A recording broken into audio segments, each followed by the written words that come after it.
Every 3 seconds, somewhere in the world, a young life is touched by drugs. Imagine a bright, talented 16-year-old, good student, loving family, big dreams.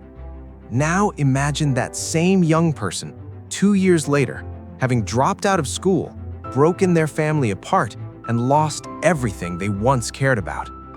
This is not a fictional story.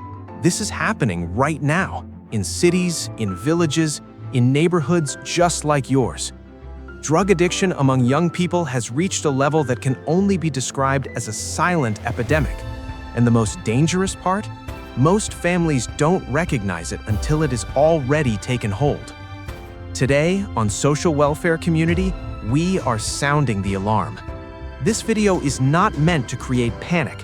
It is meant to create awareness, because awareness is the first line of defense.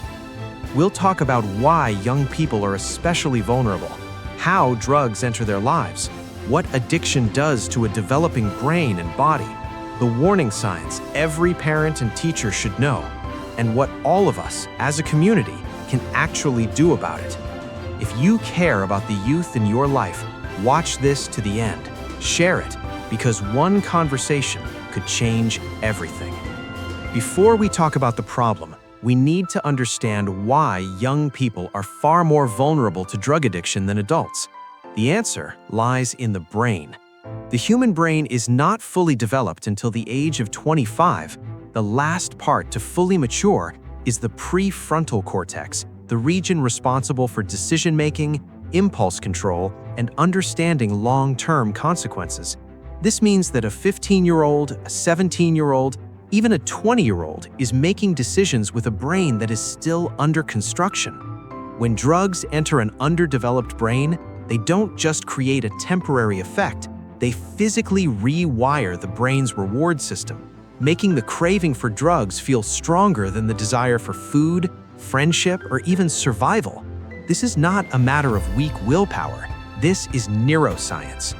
Beyond the brain, young people also face a unique set of emotional pressures: identity confusion, the desperate need to belong, the fear of rejection, academic stress, family problems, and the growing pressure of social media comparison.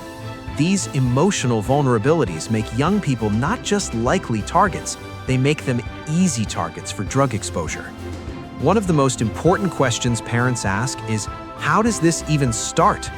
Very rarely does a young person wake up one day and decide to become an addict.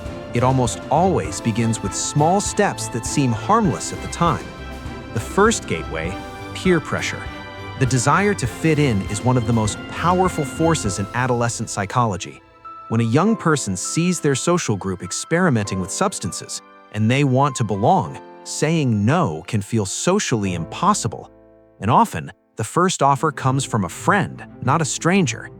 The second gateway, curiosity and thrill-seeking. The underdeveloped brain craves novelty and excitement.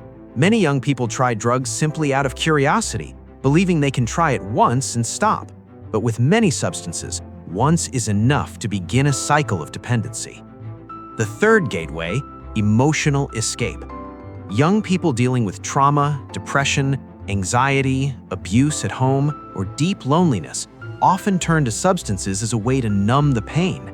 Drugs provide a temporary feeling of relief, and that relief becomes addictive. The fourth gateway, digital exposure. Social media, music videos, and online content often glamorize drug use, making it look thrilling, rebellious, and even fashionable. Young people absorb these messages daily, and it normalizes what should never be normal. And the fifth gateway, accessibility.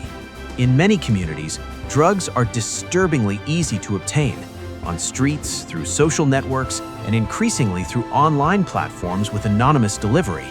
Understanding these entry points is critical because prevention must happen before the first exposure, not after. Let's talk about the actual damage, because this is where the reality becomes impossible to ignore. To the brain, drugs flood the brain with dopamine, the feel-good chemical, at levels far beyond what any natural experience produces. Over time, the brain adjusts by producing less dopamine on its own. The result? The young person can no longer feel happiness, motivation, or pleasure from ordinary life. Only the drug makes them feel normal. This is the trap of addiction. With sustained use, drugs cause structural damage to brain regions responsible for memory, learning, emotional regulation, and decision-making. These are the very abilities a young person needs to build their entire future. To the body, depending on the substance, chronic drug use causes severe damage to the heart, lungs, liver, and kidneys. It suppresses the immune system. It disrupts sleep, nutrition, and hormonal balance. The physical deterioration in addicted young people can be alarming and fast.